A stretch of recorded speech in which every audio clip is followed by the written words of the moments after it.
আসসালামু আলাইকুম সবাইকে। আজকে বিকেলের দিকে ছাদের উপর এলাম। তো ছাদের উপর এসে দেখি এই ফলগুলো সব পেকে গিয়েছে। তো এই ড্রাগন ফলগুলো কয়েকদিন আগে দেখেছিলেন আপনারা কাঁচা হয়েছিল। তো আজকে এই ফলগুলো সব পেকে গিয়েছে। তো এই ফলগুলো আজকে গাছ থেকে সব তুলে নেব।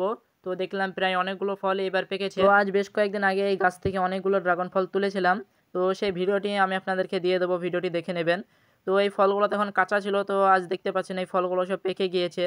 তো ওধারে কিছু ফল ছিল, ও ফলগুলো সব পাড়লাম, পেড়ে এধারে দেখলাম একটি ফল রয়েছে। তো এই ফলটিও পেকে গিয়েছে, বেশ ভালোভাবেই পেকেছে। তো এই ফলটি দেখলাম একটু ধারে থাকার কারণে ফলটি পাড়তে একটু অসুবিধা হচ্ছিল। সেইজন্য এই ফলটি কেটে নিলাম। তো এই ফলটি তুলে নিয়ে এধারে চলে এলাম। তো এই ধারের ডালগুলোতে দেখতে পাচ্ছেন অনেকগুলো করে ফল ধরে রয়েছে গাছে। তো এই ফলগুলো আজকে পেড়ে নিলাম এবং দেখলাম কিছু কাঁচা ফলও রয়েছে এই গাছগুলোতে। তো এই কাঁচা ফলগুলো আর কয়েকদিন থাকলেই পেকে যাবে। তো এই ধারে দেখলাম একটি ফল রয়েছে। তো এই ফলটি দেখতে বেশ খুব সুন্দর লাগলো। এই ফলটির সাইজও খুব সুন্দর। তো এই ফলটিও গাছ থেকে পেড়ে নিলাম। তো এবার গাছে অনেকগুলোই ফল ধরেছে প্রায়। তো এখনও দেখতে পাচ্ছেন কাঁচা ফল রয়ে গিয়েছে অনেকগুলো।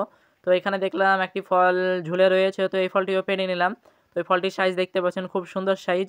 তো দেখলাম এক একটি ফলের সাইজ খুব সুন্দর হয়েছে। তো এখন গাছে কিছু কাঁচা ফল এবং কিছু ফুল থাকলো গাছে, এবং দেখতে পাচ্ছেন নতুন করে কুড়ি আসছে গাছে।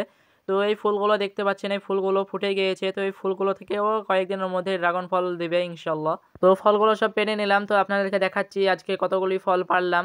তো দেখতে পাচ্ছেন এই ফলগুলো সব আজকে পারলাম। তো আজকের ভিডিওটি এখান থেকেই আর বেশি বড় করব না। তো ভিডিওটি যদি ভালো লেগে থাকে ইউটিউবে চ্যানেলটি সাবস্ক্রাইব করবেন এবং ফেসবুকে যে পেজটি রয়েছে সেটিও ফলো করে দেবেন। তো আসসালামু আলাইকুম।